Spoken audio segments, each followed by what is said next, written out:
오늘 창세기 4장 1절로 12절까지 말씀을 가지고 하나님이 기뻐하시는 예배자라는 제목으로 말씀을 나누도록 하겠습니다. 여러분 한 주간 잘 지내셨습니까? 저는 여러분 기도해 주셔서 또 감기도 잘 회복되고 또 휴가도 잘 보내고 왔습니다. 우리 한번 앞뒤적으로 인사할까요? 사랑하고 축복합니다. 인사하겠습니다.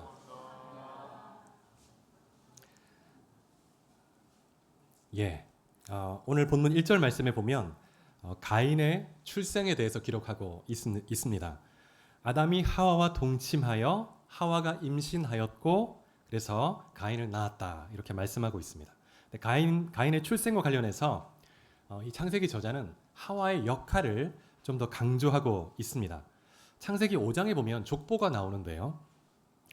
그 족보를 보면 그 주체가 모두 남성으로 되어 있습니다. 아담이 셋을 낳고 셋은 에노스를 낳고 이렇게 다 남성이 주체로 되어 있는데 창세기 4장 1절에서는 하와가 주체로 되어 있습니다. 그래서 내가 여호와로 말미암아 아들을 얻었다. 그래서 이 말씀은 하와가 모든 산자의 어미로서 처음으로 씨를 얻었음을 강조해 주는 것입니다. 또 하나님의 도움으로 이 씨를 얻었음을 말씀하고 있는 것이죠. 그런데 이 가인에 비해서 이 아벨의 출생에 대해서는 특별한 언급이 없습니다.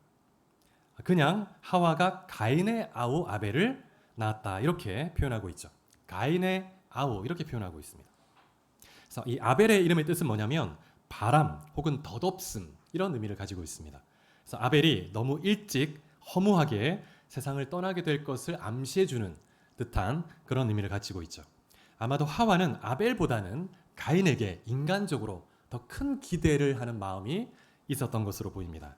그래서 영어 성경 중에 NET라는 영어 성경이 있는데 그 말씀을 보면 1절에 말씀을 이렇게 의역합니다. 내가 여호와처럼 아들을 창조하였다 이렇게 번역하고 있습니다. 그래서 여호와로 말미암아 여호와의 도움을 받아 아들을 얻었다 이렇게 번역하는 것이 아니고 말미암아 이 단어를 처럼으로 번역할 수가 있거든요. 그래서 여호와처럼 내가 아들을 창조했다, 생산해냈다 이렇게 말하고 있는 것입니다. 그래서 첫 번째 인간은 하나님이 창조했지만 두 번째 인간은 내가 창조했다. 그래서 하와의 어떤 그 오만한 인간적인 마음을 엿볼 수 있는 그런 부분이죠. 그래서 이러한 하와의 인간적인 태도는 아벨의 죽음 그리고 가인이 쫓겨남으로 말미암아 완전히 깨어지게 됩니다. 그런 인간적인 마음이 철저히 부서지게 되죠. 창세기 4장 25절에 보면 이렇게 말씀합니다. 아담이 동침함에 그가 아들을 낳아 이름을 셋이라 하였으니 이는 하나님이 내게 다른 씨를 주셨다 함이라. 이 말씀에 보면 하나님이 내게 다른 씨를 주셨다. 하나님이 주셨음을 강조하는 것을 볼 수가 있습니다. 그래서 하나님이 씨를 주시는 주체가 되심을 한 번 더 강조하고 있습니다. 구원자는 인간이 만드는 것이 아니고 인간이 만들어내는 것도 아니고 하나님이 주시는 것임을 강조해 주는 것이죠. 이 아벨은 짧은 인생을 살았습니다. 그렇지만 하나님 앞에 하나님이 인정하시고 하나님이 기뻐하시는 그러한 인정을 받은 사람이었죠. 히브리서 11장 4절에 보면 이렇게 말씀합니다. 믿음으로 아벨은 가인보다 더 나은 제사를 하나님께 드림으로 의로운 자라 하시는 증거를 받았다. 하나님 앞에 인정을 받았다는 거예요. 하나님 앞에 더 나은 제사를 드림으로 하나님 앞에 의롭다함을 받고 하나님의 인정을 받았다는 것입니다. 그래서 아벨이 드린 예배가 하나님을 정말 기쁘게 했다는 것입니다. 여러분 우리가 하나님을 예배할 때 정말 하나님이 받으시는 예배, 하나님이 기뻐하시는 예배를 드릴 수 있어야 합니다. 그래서 우리의 삶 가운데 신앙생활 가운데서 예배에 성공하는 것이 모든 영적 삶의 승리의 비결인 줄 믿으시기 바랍니다. 그래서 우리가 정말 길을 쓰고 예배에 성공하기 위해서 예배 가운데 하나님을 만나기 위해서 최고 예배를 드리기 위해서 온 마음을 드려야 합니다. 그래서 그 예배에 성공하면 우리 인생에 하나님의 임재와 통치가 자연스럽게 흘러나는 것입니다. 오늘 말씀해 보면 아벨의 제사, 아벨의 예배를 통해서 하나님이 기뻐하시는 예배가 무엇인지 배울 수 있는데요. 오늘 이 아벨이 어떻게 더 나은 제사를 드렸는지 살펴보면서 하나님이 기뻐하시는 예배를 배우는 귀한 시간 될 수 있기를 주의 이름으로 축복합니다. 3절 4절에 보면 농부였던 가인은 땅의 소산으로 제물을 삼아 하나님께 제사를 드렸다 이렇게 말씀하고 있습니다. 반면에 아벨은 양의 첫 새끼와 그 기름으로 제물을 삼아 하나님 앞에 예배했다고 말하고 있습니다. 똑같이 자신이 노력해서 이제 수확한 것을 가지고 하나님 앞에 나아가서 제사를 드렸는데 하나님은 아벨과 그 제물만 받으시고 가인과 그 제물을 받지 않았다고 오늘 말씀은 기록하고 있습니다. 왜 하나님이 아벨과 그 제물만 받으셨을까요?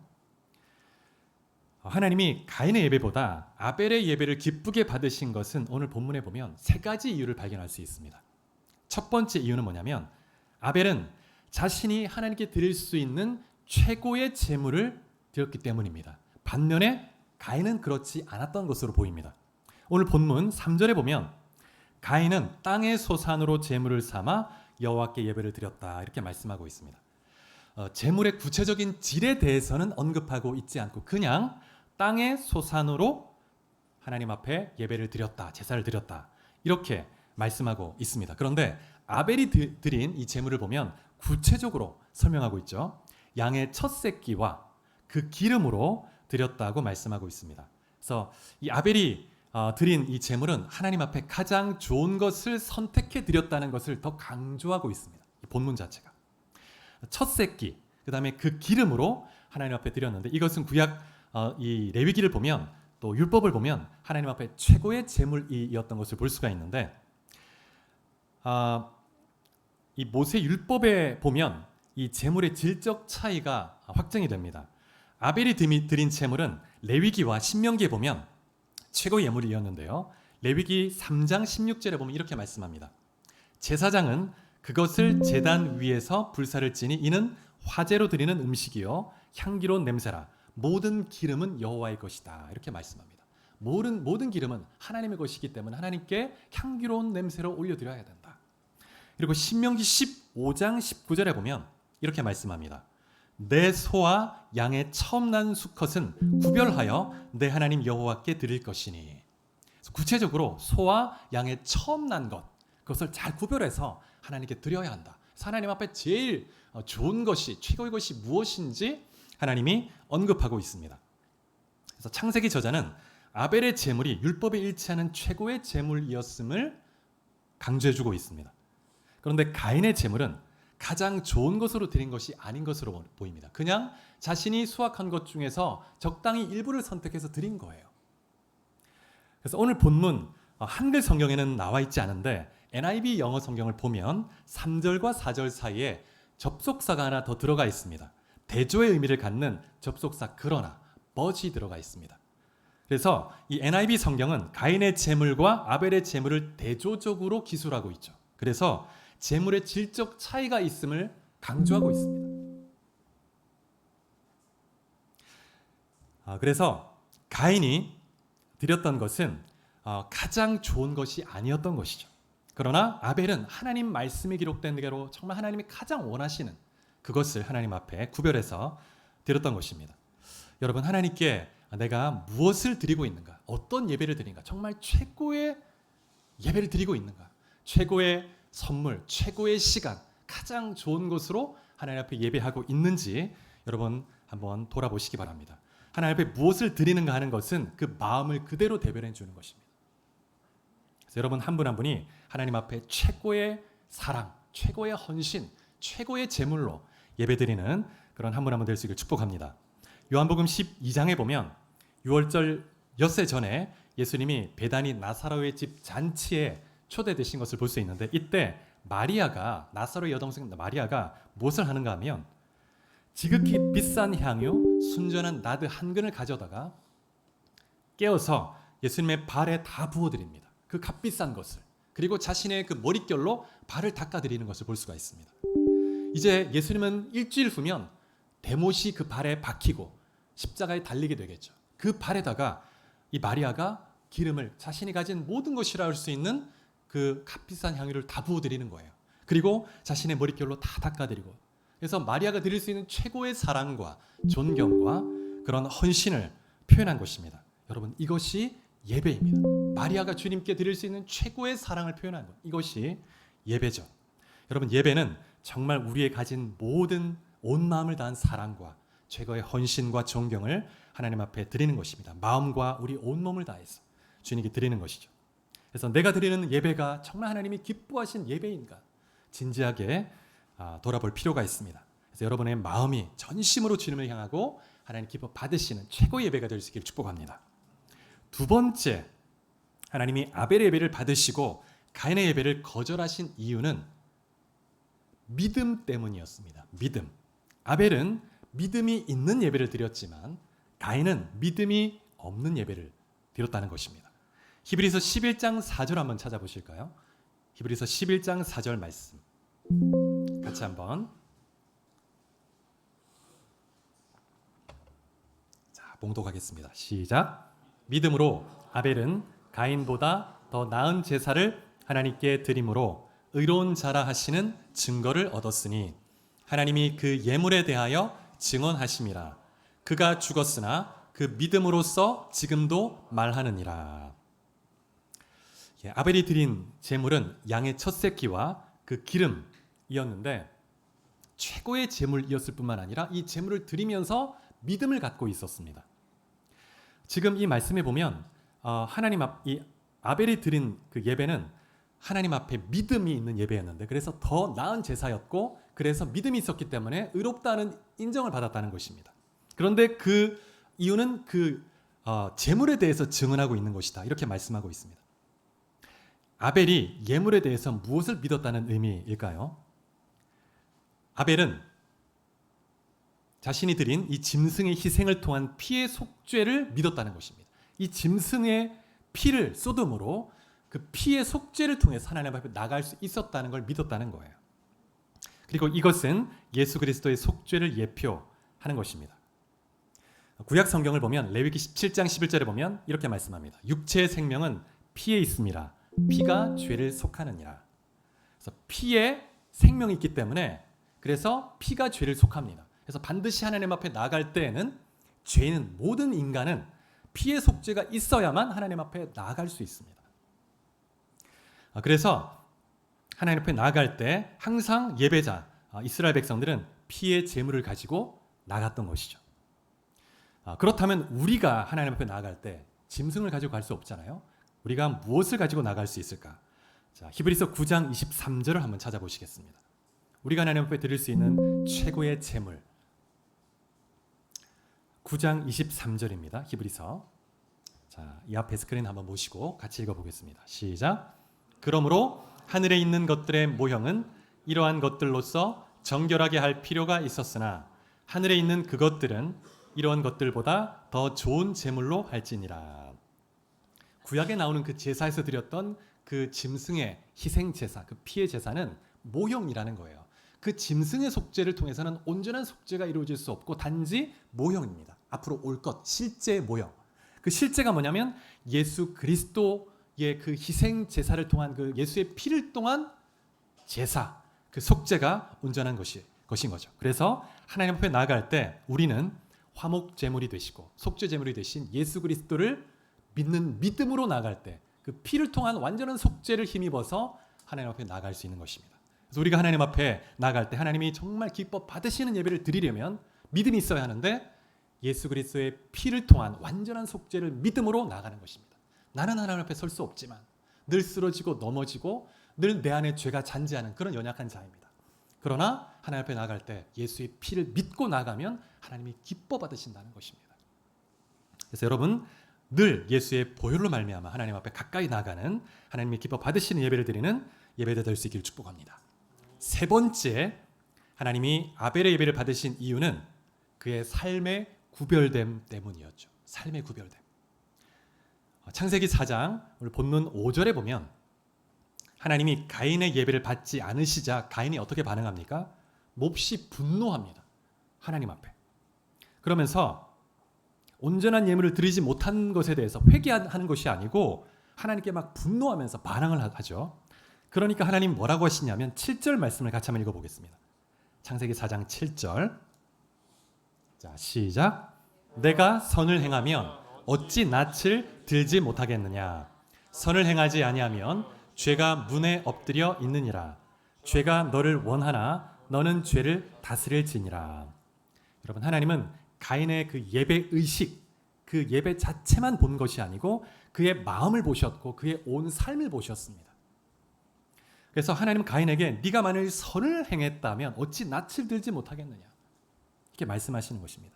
여러분, 하나님은 우리가 예배하는 이 예배의 시간만이 아니라 우리 온 삶이 예배의 삶이 되기를 원하십니다. 이사야 1장에 보면 삶의 예배가 없는 그 예배는 하나님 앞에 공허한 것임을 보여주는데 이사야 1장 13절 한번 같이 찾아보실까요?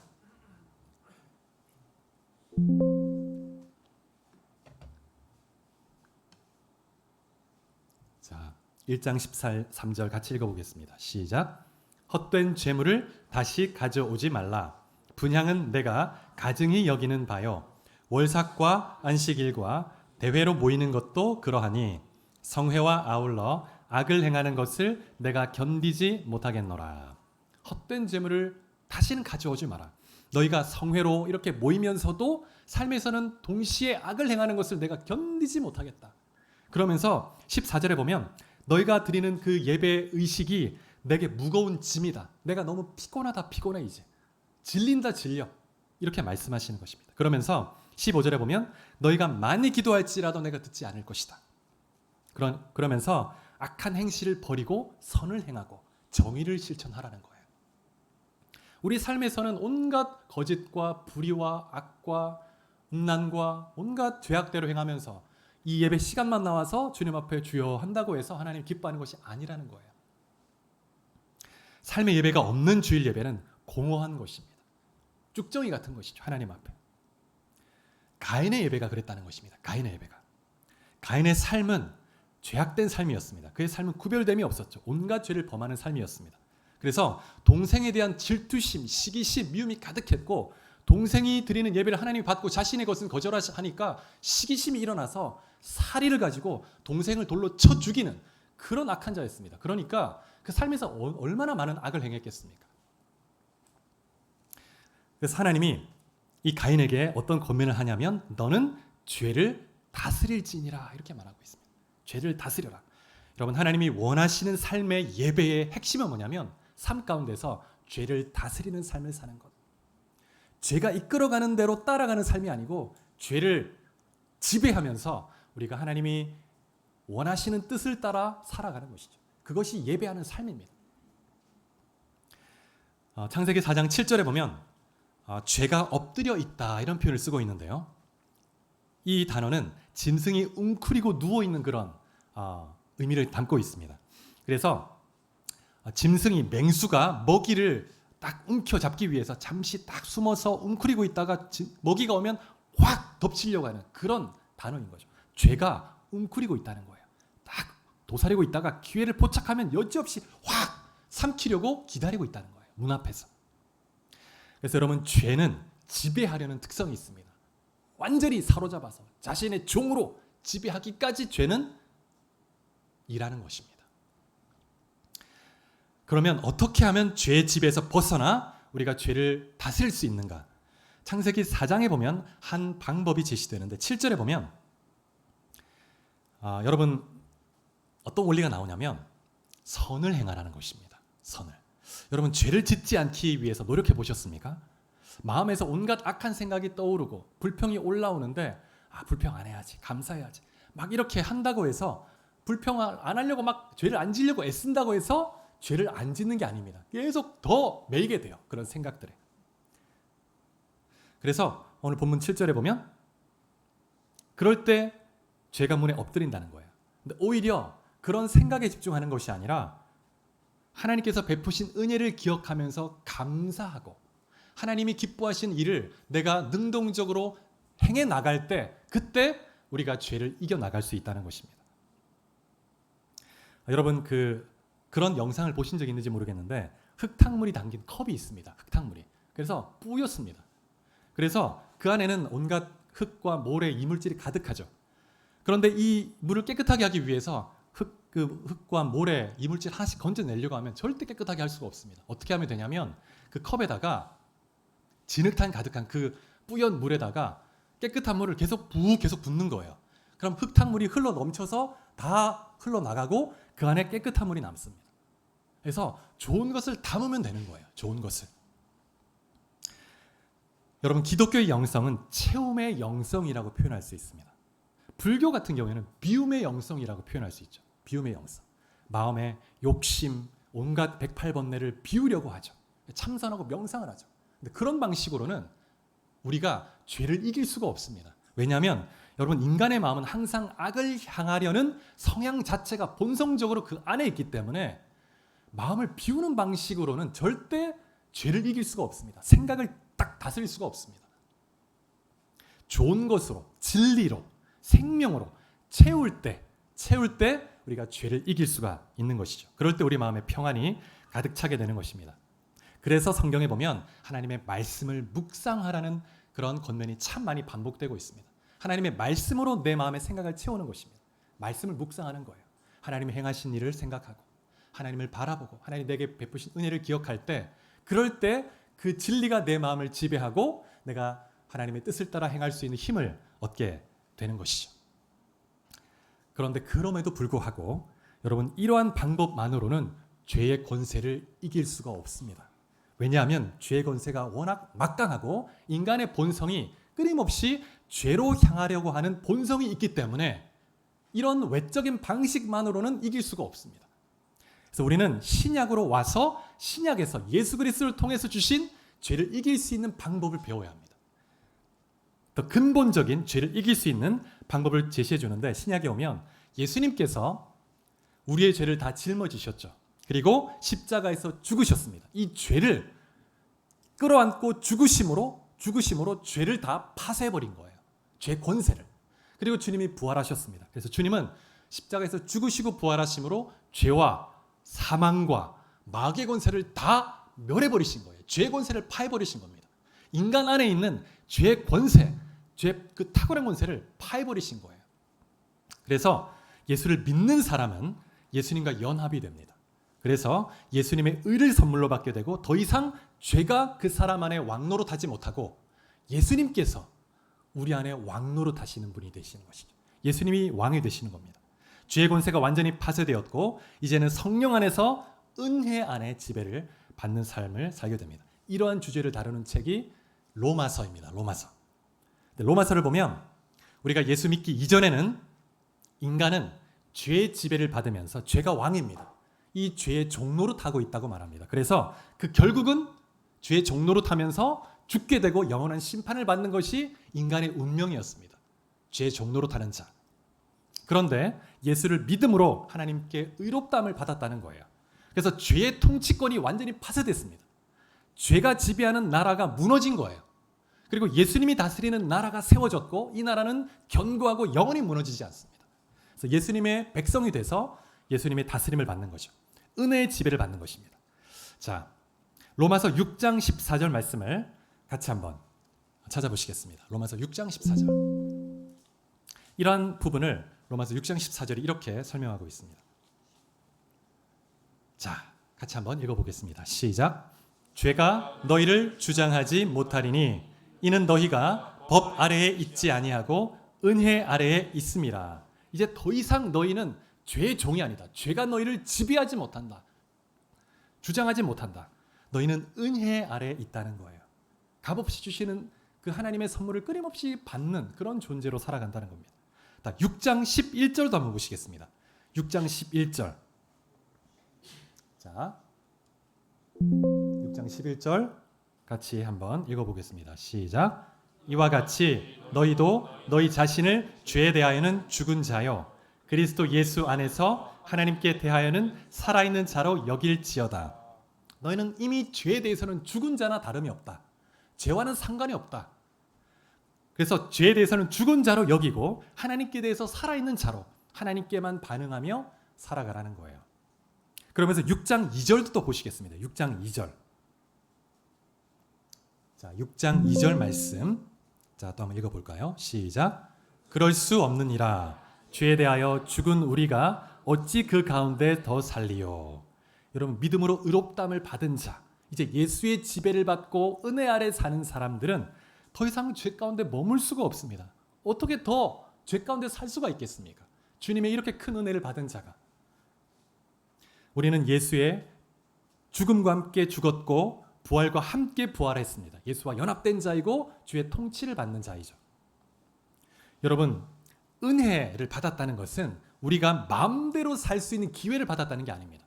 그래서 은혜의 지배를 받는, 주님의 통치를 받는 사람은 방종의 삶을 살지 않습니다. 하나님의 은혜 아래 있는 사람은 의의 열매를 맺도록 끊임없이 주님을 닮아가는 삶을 살게 되는 것이죠. 그런데 그럼에도 불구하고 이 말이 예수를 믿고 의롭다함을 받은 사람은 결코 죄를 지을 수 없다는 것이 아닙니다. 의롭다함을 받았다는 것은 법적인 선언이고 신분이 변화됐다는 것이지 본성적으로는 여전히 죄가 잔재하는 거예요. 우리 본성 안에 이 죄라는 것은 어떤 우리 본성 안에 있는 성향이기 때문에 예수를 믿는 그 순간 즉각적으로 바뀌는 것이 아닙니다. 이 본성은 평생을 두고 주님을 닮아가면서 인격적으로 변화되는 것입니다. 그래서 죄의 지배는 완전히 파쇄됐지만 그 죄의 잔당이 남아있다고 표현할 수 있는 것이죠. 그래서 이 죄는 어떻게 비유할 수 있냐면 빨치산에 비유할 수가 있습니다. 죄. 6.25 전쟁 끝났습니다. 이미 전쟁 끝났고 다 이제 정리가 됐는데 남쪽에 일부 공산당 군사가 일부 남아서 지리산으로 숨어 들어간 거예요. 이 잔당들이. 그래가지고 틈만 나면 치안이 허술해지면 산속에 숨어 있다가 먹고 살아야 되니까 내려왔다가 약탈하고 마을 사람 죽이기도 하고 해를 끼치는 거죠. 그런데 치안이 아주 막강하고 경찰 또 군대 이런 군대가 그런 산을 잘 이렇게 감시를 하면 빨치산이 내려오지 못하겠죠. 죄는 그런 것과 같습니다. 우리 안에 죄가 잔재하는 거예요. 이미 죄 권세는 파해졌습니다. 죄가 다시 권력을 회복해서 왕노릇하지는 못합니다. 그러나 끊임없이 우리가 하나님의 뜻대로 살지 못하도록 우리 안에서 약탈하고 끊임없이 죄를 범하게 하고 하나님 뜻대로 살지 못하도록 방해하는 것이죠. 또 죄는 암세포에 비유할 수 있습니다. 암세포. 여러분, 우리 몸 안에는 하루에도 수없이 많은 세포, 이 암세포가 만들어진다고 합니다. 모든 사람 안에 암세포가 만들어지고 있어요. 그런데 우리 안에 있는 이 면역세포가 그 암세포를 죽인다는 거예요. 그래서 우리가 암에 걸리지 않는 거죠. 그런데 우리가 스트레스를 받거나 면역력이 약해져서 이 암세포를 제대로 죽이지 못하면 그러면 이 암세포가 어떤 특별한 장기에 자리를 잡고 더 증식을 하는 거예요. 그게 이제 덩어리가 되면 악성암이 되는 거죠. 그래서 우리가 이 암에 걸리지 않기 위해서는 끊임없이 면역세포를 강화시키는 그런 음식을 먹거나 운동을 하거나 스트레스를 줄이거나 또 그렇게 나갈 필요가 있죠. 그런 것처럼 우리가 하나님의 은혜라는 이 영적 면역력을 통해서 우리의 심령이 강화되지 않으면 이 죄라는 암세포가 끊임없이 우리 안에서 활동합니다. 증식합니다. 그래서 그냥 하나님의 은혜 가운데 멀리 떨어져 있게 되면 우리 안에 암세포가 자라는 거예요. 영적인 암세포가. 그대로 내버려 두면 그것이 특별한 영적 영역을 딱 막아버려서 하나님 앞에 나가지 못하게 하고 기도하지 못하게 하고 그래서 구원은 받았는데 하나님 백성처럼 전혀 살지 못하게 하는 것입니다. 그래서 하나님은 구원받은 하나님의 자녀가 죄를 이기며 살아갈 수 있도록 승리할 수 있도록 하기 위해서 세 가지 약속을 주셨는데 첫 번째는 성도들에게 죄에 대한 무한한 용서를 약속해 주셨습니다. 우리 요한 1서 1장 9절 한번 찾아보시겠습니다. 요한 1서 1장 9절.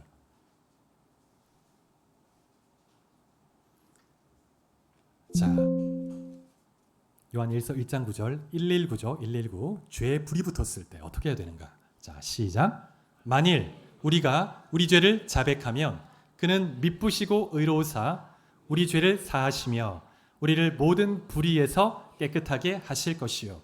성도는 죄에 대하여는 죽은 자입니다. 하나님 앞에 법적으로 의롭다함을 받은 자이기 때문에 이미 심판에서 면제받은 자들입니다. 그러나 삶을 살아갈 때 하나님의 뜻은 우리가 하나님의 거룩한 성품을 닮아가기 원하시죠. 그래서 우리가 때로 죄를 범할 때 하나님은 무한한 죄 용서를 약속하셨습니다. 그 다음에 두 번째 약속은 뭐냐면 죄와 싸워 이길 수 있는 은혜의 영적 은혜의 힘을 공급해 줄 것을 약속해 주고 계십니다. 자, 히브리서 4장 15절 16절 말씀을 같이 한번 읽어보시겠습니다.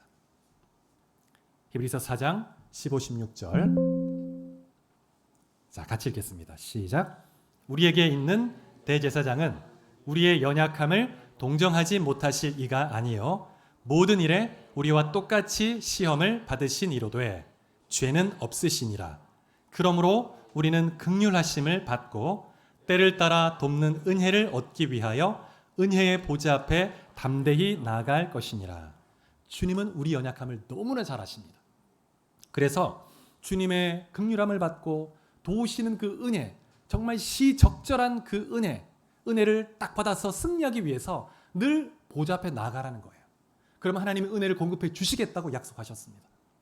여러분 죄 유혹 앞에 있을 때, 그럴 때 하나님 앞에 나아가십시오. 하나님, 내 힘으로는 이 죄의 유혹을 이겨낼 수가 없습니다. 하나님 은혜 주십시오. 그럼 하나님께서 이길 수 있는 영적 은혜를 부어주시는 것이죠.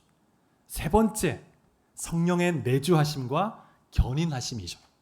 자, 로마서 8장 26절, 27절 말씀을 또 한번 찾아보시겠습니다. 로마서 8장 26절, 27절.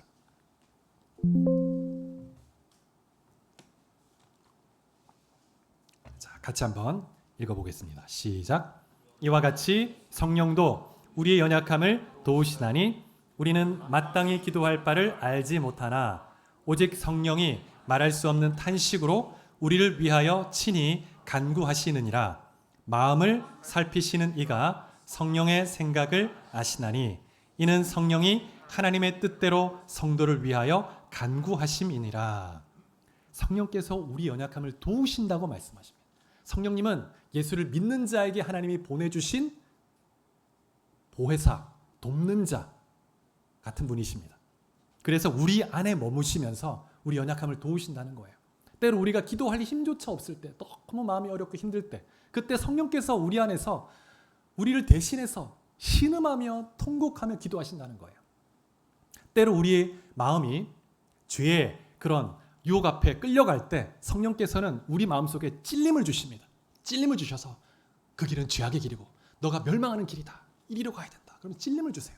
그래서 우리가 죄의 길에서 벗어나 죄의 길로 갈 수 있도록 이끌어주기도 하시고, 그리고 우리에게 진리를 깨닫게 하셔서, 성령님은 진리의 영이시기 때문에 우리를 진리 가운데로 인도하신다고 말씀하십니다. 그래서 로마서 8장에 보면 37절에 이 모든 일에 우리를 사랑하시는 이 성부, 성자, 성령의 그런 사랑과 도우심으로 말미암아 넉넉히 이긴다, 이렇게 말씀하십니다. 여러분, 성령께서 여러분 안에 머물고 계십니다. 여러분을 돕고 계십니다. 여러분을 인도하세요. 그런데 여러분, 우리가 주님의 거룩한 성품으로 닮아가면서 죄를 이기는 삶을 살 수 있는 것은 그냥 저절로 되는 것은 아닙니다.